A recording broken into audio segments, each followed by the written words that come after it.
Hello students, today we are going to discuss about Mendelian disorder. Whatever we have learned in previous lecture, some diseases are remaining. So today we are discussing about remaining diseases or disorder, and that is Mendelian disorder. So first of all, let me revise. What is a genetical disorder?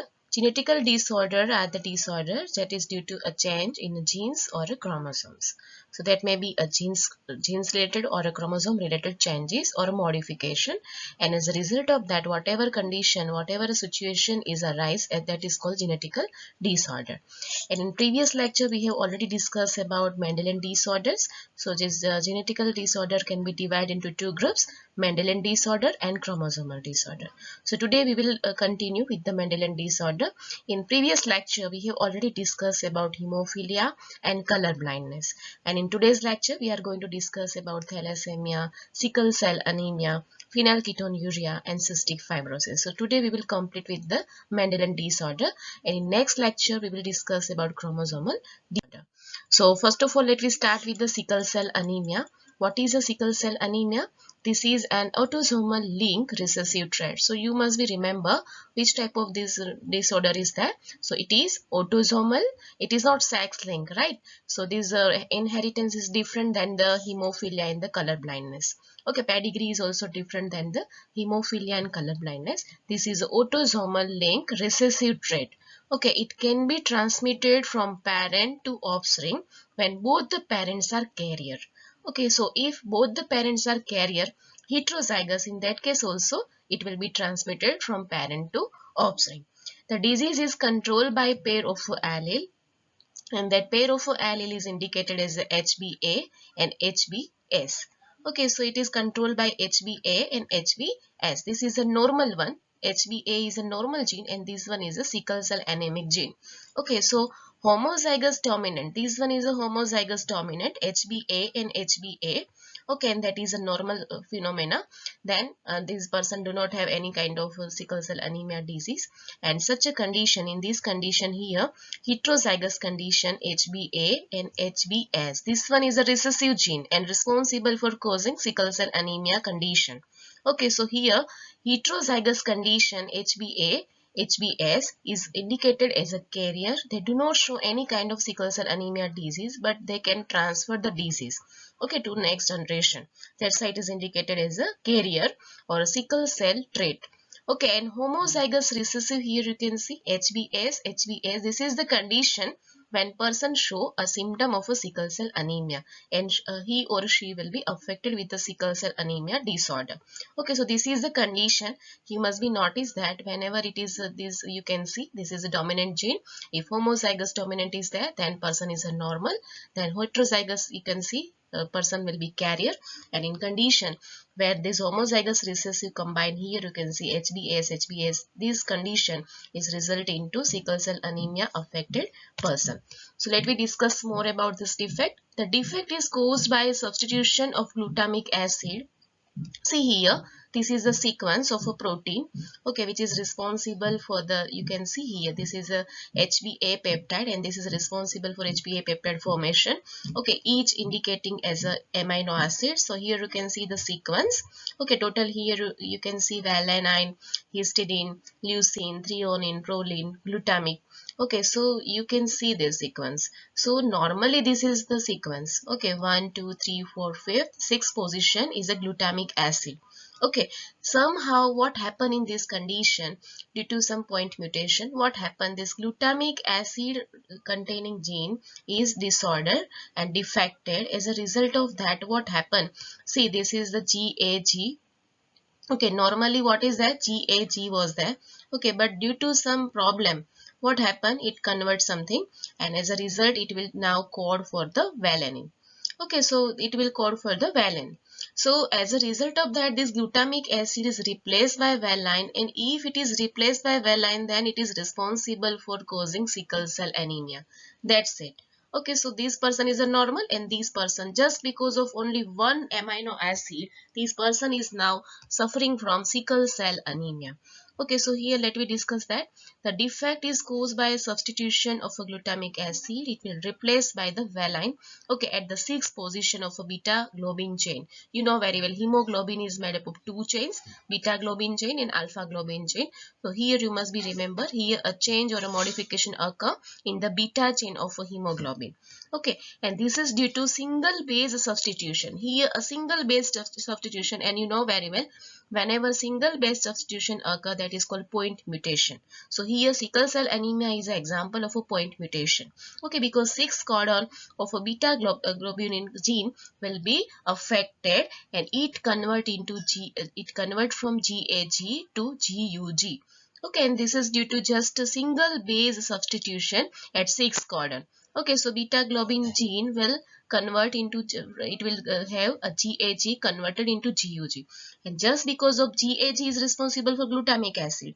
Okay, just because of change here you can see just A is replaced with the U.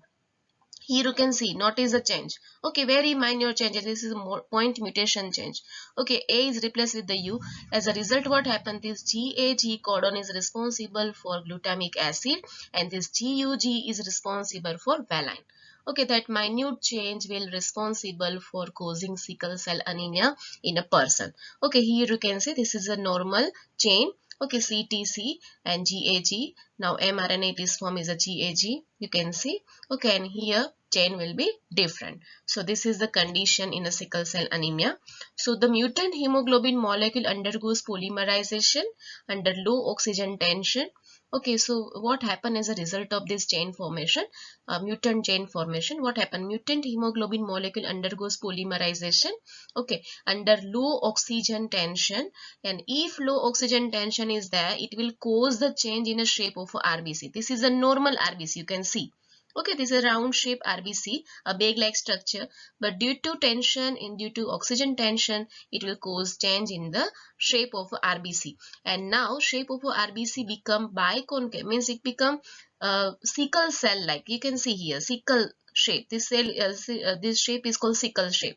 Okay, instead of biconcave, this is biconcave disc-like shape, and it will be now elongated and become sickle-like structure. Here you can see, and see the condition. This is normal cell, okay, normal hemoglobin inside them, and here abnormal hemoglobin, okay, and become sickle cell just because of oxygen tension. Okay, just because of mutant hemoglobin, a chain sequence changes. Okay, point mutation occur. GAG become GUG. As a result of that, this glutamic acid is replaced with the valine. As a result, this hemoglobin will be mutant, and molecule undergoes polymerization under low oxygen tension, and then that's why it will cause a change in the shape of RBC, and this is the normal shape of RBC, that is a biconcave disc. Okay, and now it will convert into sickle cell like structure. Here you can see the sickle cell, and as a result here you can see this is a normal RBCs. Okay, and this is the sickle cell RBCs, you can see here, and it will cause the blockage here, you can see. Okay, it may cause the blockage inside the arteries and the veins. So here is the pedigree analysis, you can see. Okay, so this is the pedigree analysis. Suppose this person having no disorder, this is a normal person, and this is the carrier person. Okay, so carrier is always sickle cell trait. Okay, so what happen if the offspring is generated? Then you can see here how it is inherited. So this is also normal. This is both are you can see sickle cell trait. Okay, and this is sickle cell disease. This is the autosomal recessive trait. Okay, so you can see here, and this is the person having sickle cell disease, but none of these having affected. Okay, so this is the condition. So if normal person is married with the carrier woman, then there is a no chance of any offspring to be sickle cell disease. Okay, so this is the condition and pedigree analysis, and that show autosomal recessive inheritance. Okay, so now next disease is a phenylketonuria, and that is also called PKU. So let us discuss that. It is also Mendelian disorder, an inborn error. This is an inborn error of a metabolism. Okay, autosomal recessive trait. This is okay. This is also autosomal recessive trait. It is due to mutation in the gene that codes for enzyme phenylalanine hydroxylase. So this is the enzyme. okay, which is responsible in normal person. You can see here dietary protein will convert or digested into phenylalanine, and this phenylalanine is a one type of amino acid. By using this enzyme, that is a phenylalanine hydroxylase enzyme, here I already told you. Okay, so phenylalanine hydroxylase enzyme will convert this phenylalanine into tyrosine in a normal person. Okay, so what is the role of a phenylalanine hydroxylase enzyme? To convert phenylalanine into tyrosine. But here in a patient suffering from phenylketonuria, what happened? This enzyme is not working. Okay, just because mutation in this enzyme. Okay, it is due to a mutation in a gene that code for enzyme phenylalanine dehydroxylase, and these enzyme convert amino acid phenylalanine into tyrosine normally. Okay, but here in the person suffering from phenylketonuria, this enzyme is not working now. Okay, absence of this enzyme, and that's why this phenylalanine cannot convert into tyrosine, and it will convert into phenylpyruvic acid, and that may result into disease condition. Okay, and this may result into disorder. The affected individual, what happened in these persons? The affected individual lacks this enzyme. The totally this phenylalanine hydroxylase enzyme will not form in that person. As a result, what happened? Phenylalanine accumulate and convert into phenylpyruvic acid and other derivatives. And this is very toxic material. This is very toxic content, and it will accumulated in the body of that person. Okay, and it may reach up to the brain and all the kidneys and all that, and it may be adversely affected the health of a person. So phenylketonuria is a disease in which inborn metabolic error is there. Okay, and that's why what happened, due to mutation in a gene that code for the enzyme phenylalanine hydroxylase, it will not able, this person is not able to convert phenylalanine into tyrosinase, and now this phenylalanine, just because of that, the absence of enzyme, just because of that, phenylalanine now convert into phenylpyruvic acid, and that is a toxic substance. Okay, so in each person, whoever the suffering from phenylketonuria will have high amount of phenylpyruvic acid in their blood. Okay, and blood, you know very well, flow in the whole body, and it will reach up to the brain and the kidneys and all that. Okay, and it will adversely affect the parts. Now let me see what is the pedigree analysis. Phenylpyruvic acid and other derivative accumulate in the brain, and sometime what happen, if accumulate more than that amount or no more than the tolerable amount, brain resulting into mental retardness. Okay, it will result into mental retardness. I already told you this is very toxic substance. These are also excreted through urine because of poor absorption by the kidney, and may be found in the urine of the person. Okay, here you can see the whole phenomena, how it may be, you can see the pedigree analysis. Okay, so suppose this is the person, both are a carrier, both are a carrier. Okay, then you can see one offspring may have chance to affected with the phenylketonuria. This is the same pedigree analysis as per the sickle cell anemia. Okay, because this is also autosomal recessive trait. So now let me go through another disease, another disorder, and that is thalassemia.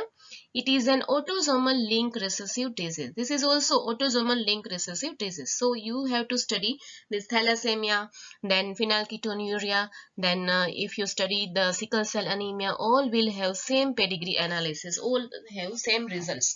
Okay, so it is an autosomal link recessive blood disease. It is transmitted from unaffected carrier, that is heterozygous. Already this carrier having unaffected results. Okay, means carrier person do not have symptom of a thalassemia, but they can transfer from one generation to another, and that's why they are called as a carrier. It is transmitted from unaffected carrier, that is a heterozygous parent, to offspring. Okay, and it is due to mutation or a deletion.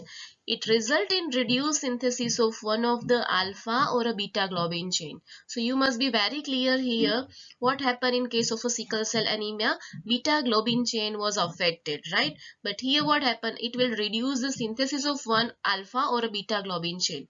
So here a normal blood is not formed. Okay, normal amount of blood is not formed. Blood amount will be decreased, or hemoglobin amount will be decreased. Okay, it forms abnormal hemoglobin and causes the anemia. As a result of that, due to lesser amount of hemoglobin, you can understand here reduced synthesis of one of the alpha or beta globin chain. As a result, hemoglobin content will be very less, amount in production is very less, and that's why it will form abnormal hemoglobin content and cause anemia. Anemia is a condition where hemoglobin content is lower or a decrease. Thalassemia is a quantitative problem. You must be remember, thalassemia is a quantitative problem because quantity means what? Amount of blood will be decreased here. Okay, thalassemia itself is quantitative. Why quantitative it is written? It is quantitative problem. That means what? Amount of hemoglobin is decreased, right? And that's why amount is related to this, and that's why it is called quantitative. Quantity will be decreased. Okay, thalassemia at HB quantity will be decreased. Okay, synthesis of few globin molecule. That's why. Whereas sickle cell anemia, what is the difference between thalassemia and sickle cell anemia? In thalassemia, amount of hemoglobin will be decreased, whereas in this case, what happened? A quality, okay, or here amount is normal, but quality of hemoglobin will be affected, and that's why here written thalassemia is a quantitative problem, whereas sickle cell anemia is a qualitative problem. Here quantity will be affected of the hemoglobin, and here quality of a hemoglobin will be affected, because here synthesis of incorrectly functioning globin, you know very well, glutamic acid was replaced with the valine, that's why quality will be affected, whereas in case of a thalassemia, quantity will be affected. This may be asked in the exams.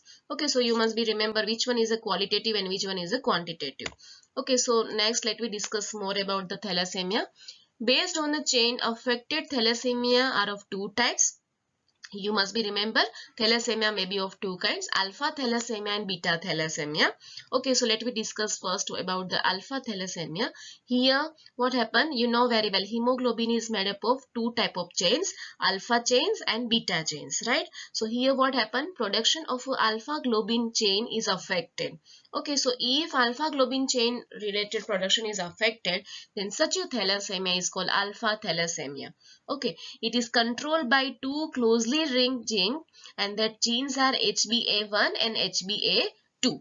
Okay, so here two closely linked genes, here you can see both are closely linked genes, HbA1 and HbA2 on chromosome number 16. So these genes are present on a chromosome number 16. You must be remember, okay, this chromosome 16 possesses this type of genes which is responsible for hemoglobin synthesis, especially alpha chain synthesis. Okay, so HbA1 and HbA2. So here what happened, it is controlled by two closely linked genes, HbA1 and HbA2 on chromosome number 16 of each parents. Okay, mutation or a deletion of one or more of the four genes. Here you can see total number of genes are four, right? One from the father and one from the mother. That's why four genes causes the disease. Okay, the more genes affected, less alpha globin molecule will be produced. As I told you, thalassemia is a quantitative type of a problem. Okay, so here you can see this is alpha chain, this is beta chain, greenish color, this is a pinkish color is also beta chain, and this is alpha chain.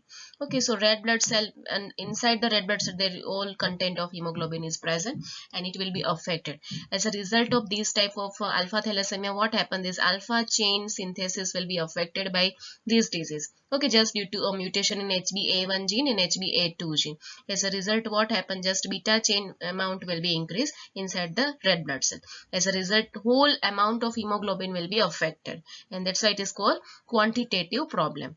Okay, so next is a beta thalassemia. So here production of a beta globin will be affected.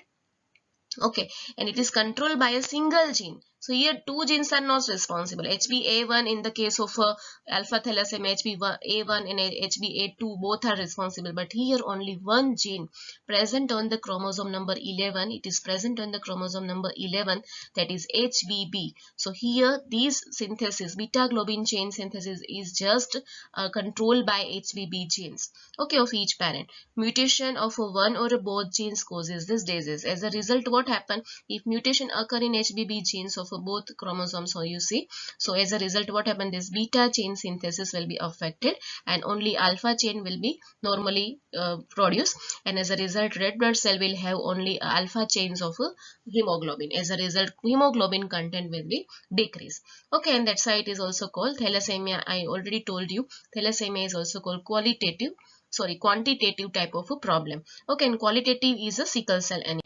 So now here one MCQ is given based on our discussion. Okay, so try to answer this MCQ in a comment. So I'm providing you 2 minutes for this question. Your time start now.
Here on the screen you can see another question based on our discussion.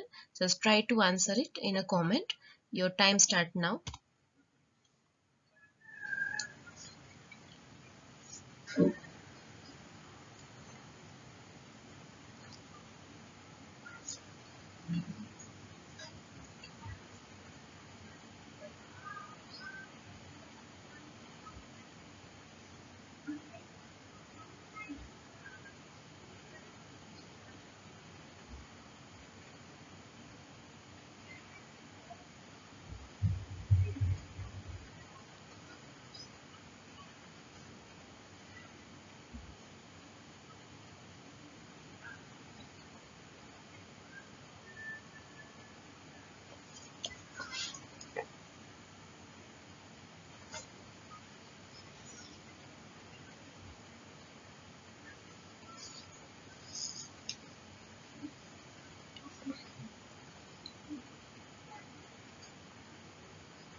Next disorder is a cystic fibrosis, and in short we are calling it as a CF.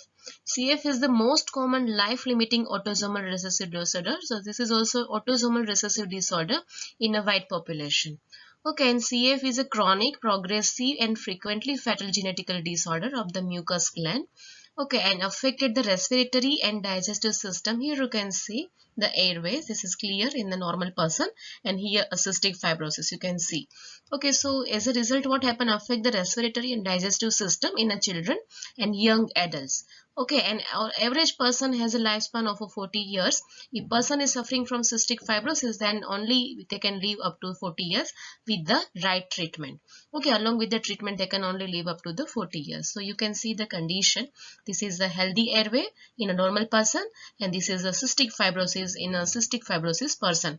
Okay, so let me discuss with the family tree or a pedigree analysis. Suppose this is the two person, and as this is the autosomal recessive, these both parents do not have any kind of disease, right? Rob and Jen both are normal. So woman with the cystic fibrosis indicating this, Laura. Man with cystic fibrosis, this Shane. Okay, and woman without cystic fibrosis, this one Jan, and all that other. And men with the without cystic fibrosis is the indication. So here Rob and Jan both marry together. As a result, you can see Leon, Claire, Shane and Paula. Okay, 4 children.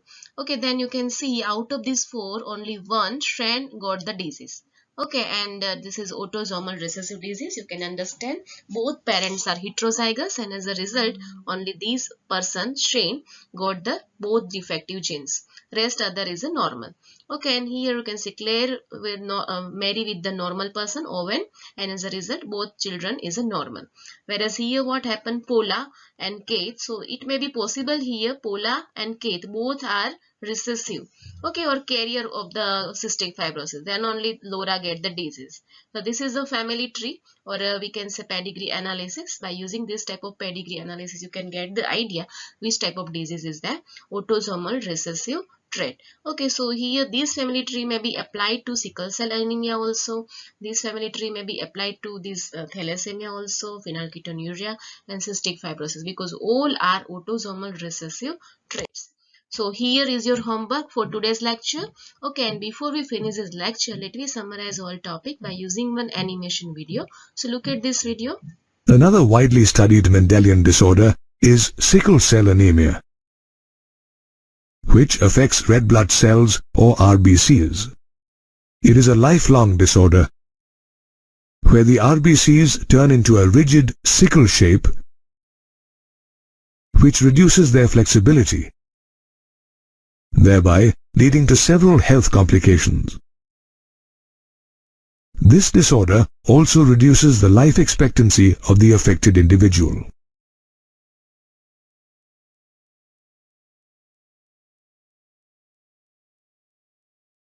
Sickle cell anemia is an autosome-linked recessive trait, or a trait inherited through non-sex chromosomes, and it is passed on to the progeny when both parents are carriers of the gene, which means they are heterozygous for the trait. The disorder is controlled by the two alleles HBA and HBS. These alleles can form three genotypes, namely HBA-HBA, HBA-HBS, and HBS-HBS. Of these, homozygous individuals with genotype HBA-HBA are neither carriers nor sufferers. Heterozygous individuals, on the other hand, have the genotype HBA-HBS and are unaffected by the disorder but are carriers and have a 50% probability of passing the disorder to the progeny. It is homozygous individuals with genotype HBS-HBS that have a phenotype displaying the disease.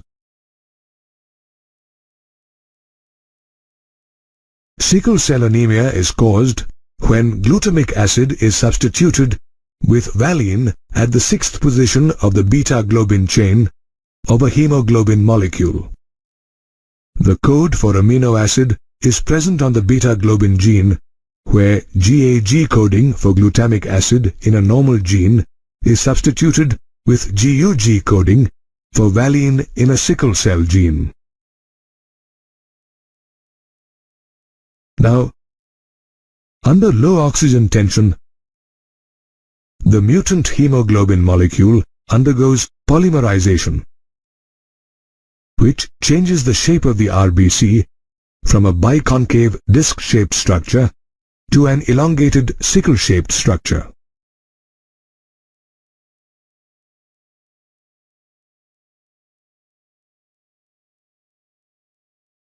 Sickling of RBCs obstructs the blood vessels and reduces blood flow to different organs of the body, leading to an anemic condition. Like sickle cell anemia, phenylketonuria is also an autosomal recessive trait. It is an inborn error of metabolism inherited during birth and is characterized by the deficiency of the enzyme phenylalanine hydroxylase, which is required to convert the amino acid phenylalanine into tyrosine. As a result, phenylalanine accumulates in the body and gets converted into phenylpyruvic acid and other derivatives. Phenylpyruvic acid is even detected in the urine as the kidneys fail to absorb it. If phenylpyruvic acid and its derivatives accumulate in the brain, it could lead to mental retardation.